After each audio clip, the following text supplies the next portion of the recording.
Welcome to the funnel. My name is John Shea. I'm the president of Alignment Group. This is episode 191 of the funnel, 5 trends in sales onboarding.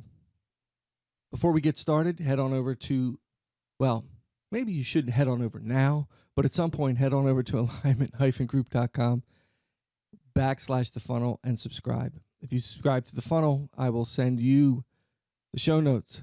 So there is no need to take notes.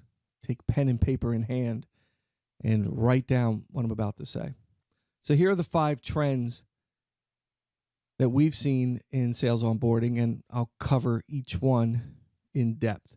Social media, accountability, better use of outside training, internal expertise, and sales enablement. So let's start with social media. Obviously, social media has become a big driver pretty much everywhere in our society. And over the last few years, we've heard a lot of chatter about sales reps getting involved in social media to drive business in social selling. I think a lot of companies and a lot of sales reps have had a hard time understanding that definition and how to drive business utilizing social media. Oftentimes you see more senior folks running sales forces and working within sales forces look at social media as a personal thing, as something that you do for fun, and maybe not making the connection. I think a lot of companies have evolved beyond that and have started combing social media into the onboarding practices. So they have sales reps who understand how to drive business through social media. And what we've seen is a bigger focus on things like social communities. For example, LinkedIn. Now, most folks would say you get on LinkedIn and you join groups. Okay, what do those groups look like? Are they more sales reps? Are they people like you who do what you do? Or is it industry specific? Verticals that you service and sell to? How do you leverage those opportunities? How do you make connections and find business? That's what we focus on, and that's what we've seen in onboarding, developing the connections. Why? Because it's extremely difficult today in the sales world, especially in the outbound world, to make connections. Now, there are those in the inbound world that'll tell you inbound's the only way to go, live off of inbound leads. But we all know that that's not possible. You need a combination of both. You need your outbound effort and your inbound effort. Your outbound effort, the best way to drive connections is through social media. Things like LinkedIn, Twitter, even Facebook. Facebook's becoming much more important to the business community. So the trend is to get them started early and often, help them build out their profiles, and as they're onboarding, practice doing the things that you would like them to do as they move into a career with your company. One of the companies that's really good at that, believe it or not, is an inbound company, HubSpot. They sell inbound software, SaaS-based software. And for those of you who've listened to this podcast for a while, you know I'm a big advocate of HubSpot. But they start their sales reps off on social media right away. Everything from blogging to Twitter, Facebook, etc. And they build it right into the onboarding program. So by the time that sales rep's done onboarding, they're adept at managing social media from a business context. Now, millennials are probably laughing. I know how to use social. I know how to tweet. I know how to use Snapchat. I'm sure you do. But there's a difference between the business context and the personal context. And there's a strategy behind it. And that's what we're seeing built into the newer onboarding programs. Next is accountability. When I first started in sales, you were pretty much given a book on the products and a map. Believe it or not, we didn't have GPS, so we had maps. And you'd have to go make sales calls. When I first moved to suburban DC, I bought the maps and I drove around every weekend my territory because I didn't know I didn't know where I was going. So that was my weekend fun, driving around, looking at the different buildings, figuring out how to get to places, where to park, et cetera, et cetera. So when I worked, I could go make calls, but there was no real accountability. I could go make calls or I could not make calls. I wasn't taught how to make calls. I wasn't taught what to do. I mean, there were some numbers attached to it, but no real accountability. No accountability for me at all. So let's talk about what that looks like today, okay? In today's world and the trends that we're seeing, very much so. Now, I'm talking way back for me, right? Now, it's evolved over the last, 20 plus years. However, the accountability piece from an onboarding perspective hasn't really been there.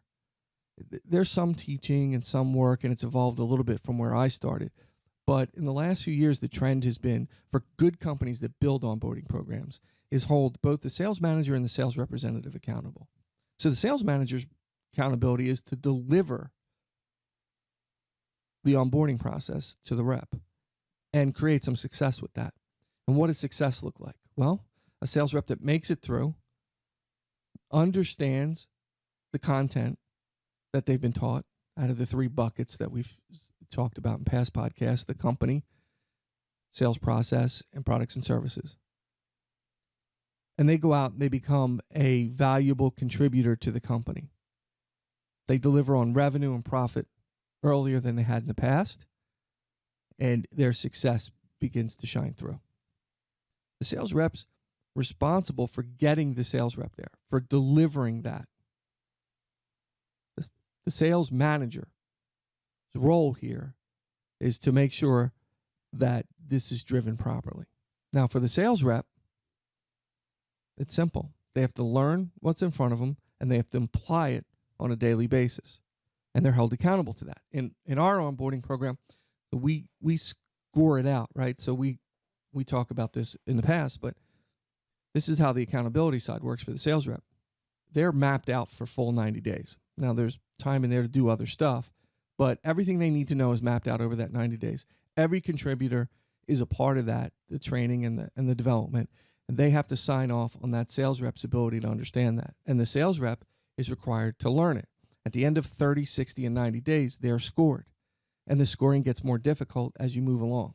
So after 30 days, the knowledge is a little bit less than 60 than a 90. At 90, you have to score much higher. And guess what? If you don't score higher in those 30, 60, 90 days as a sales rep, you could lose your job if you're really bad.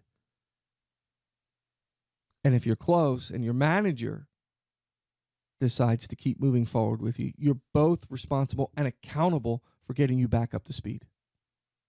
And there's a lot of that trending in onboarding. And why is that important? Because it's really expensive to hire salespeople. It's really expensive to bring them on board.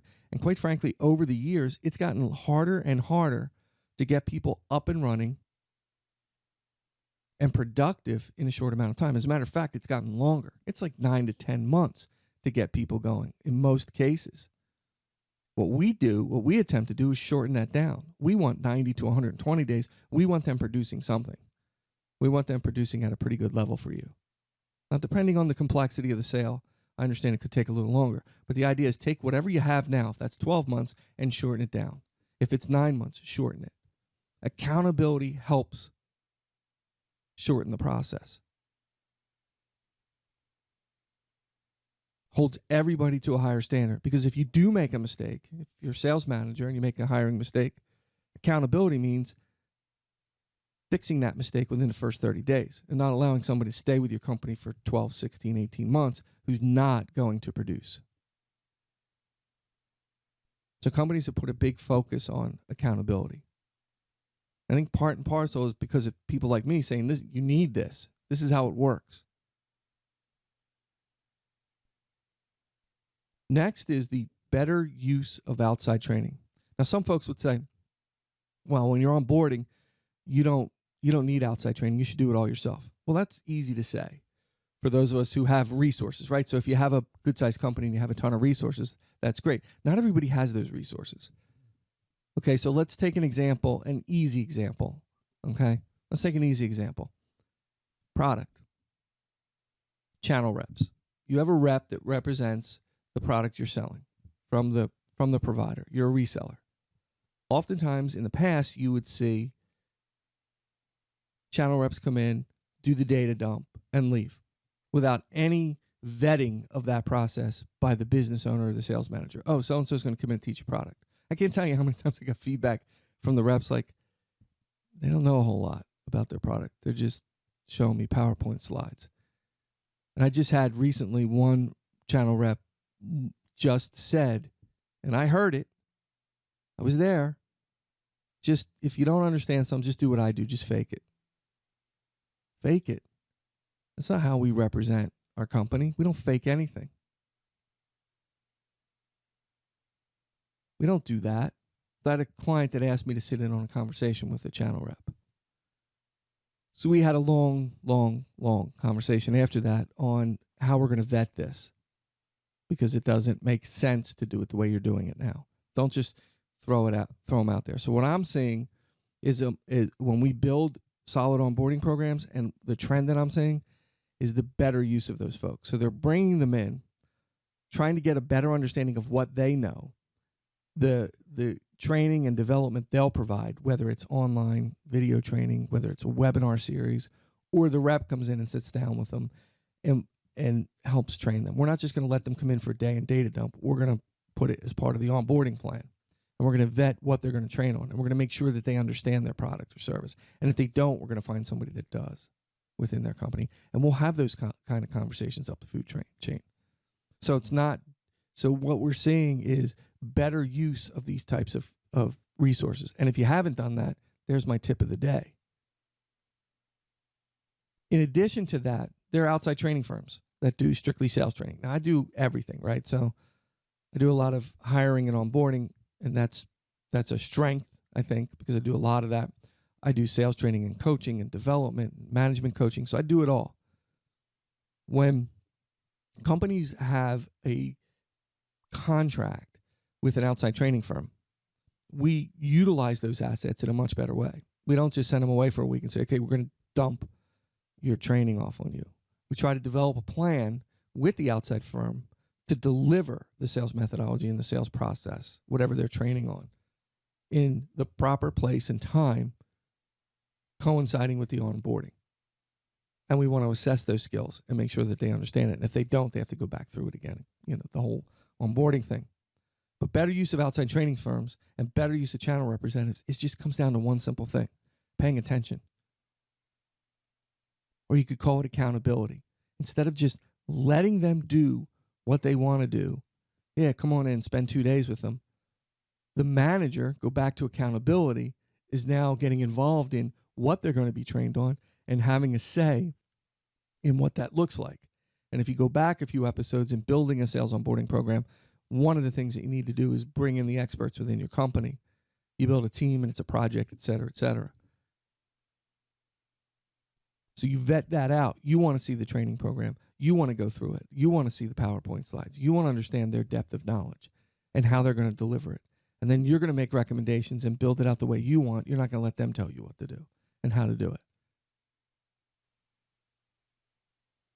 That's better use of outside training.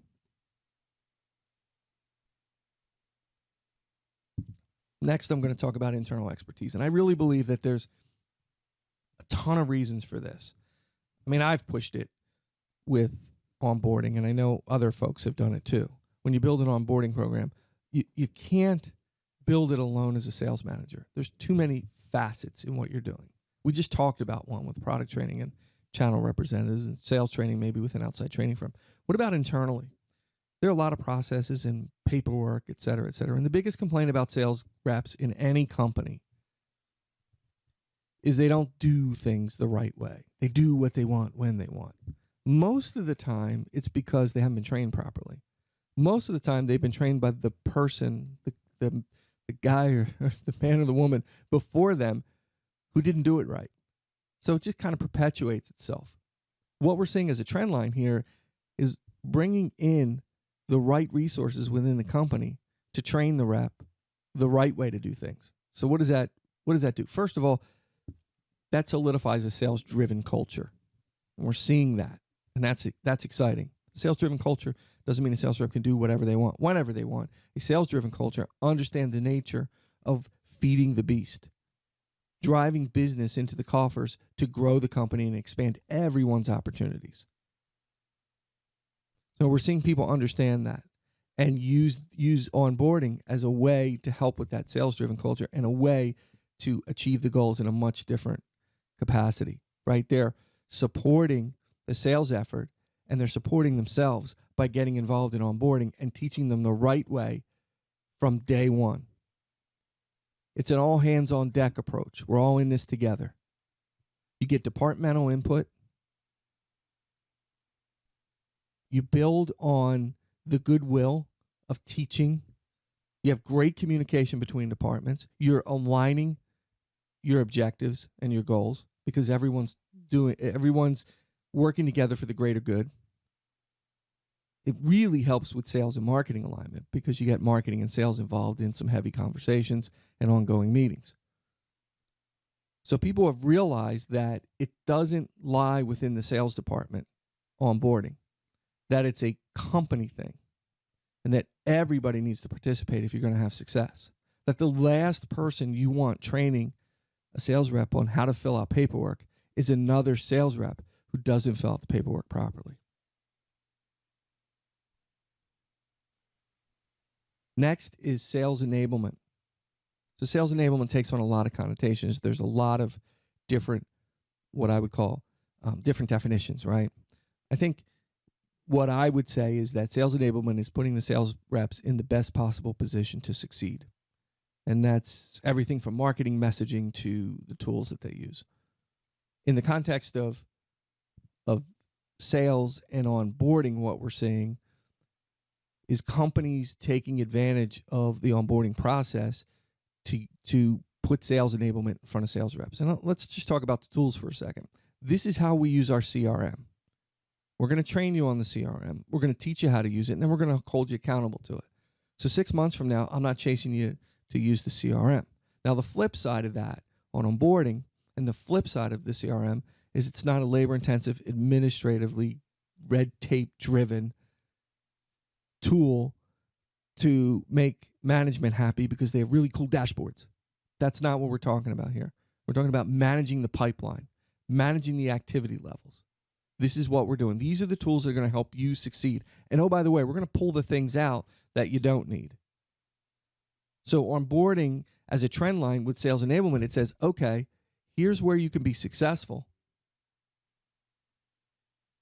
But we're going to pull the things out that make you unsuccessful. We're going to build a repository for all of our content. Not only are we going to have the content in there, we're going to create context around that. We're going to tell you when and how you can use that, and when and how you're supposed to use that, instead of you figuring out yourself. But what does that create? Sales and marketing alignment. So onboarding has a tremendous amount of effects on the company. But the trend lines are moving in a way that builds community, builds team, builds outcome. All of these trend lines, if you think about it, they all work towards one thing: building a better company. Not just a sales department, building a better company. There's tremendous amount of value in that. So this is what we're seeing becoming part of the onboarding process. It's not just, here's your product, learn the specs. This is our meeting, our weekly meeting. Fill out your pipeline reports on the CRM, and everybody's going to be happy. That's terrible. Oh, and Clyde over there is going to teach you how to fill out paperwork. Not good. So these trend lines have really, and this has changed so much. So I know I cut myself off there mid-sentence. I do that a lot. That's the sales ADD in me. But at the end of the day, these trend lines help grow the company. So I've repeated myself because I think it's important to say it. Thanks for listening. Subscribe to The Funnel, alignment-group.com/The Funnel. You can find us on Facebook. My Twitter handle is @ShayJohnR. LinkedIn, Google+. We'd love to hear from you. I just got a request for a podcast on resumes. So I'm putting that together right now. You'll see that in the next few weeks. jshay@alignment-group.com. Again, you can find us at alignment-group.com. Thank you for subscribing. And until next time, keep filling the funnel.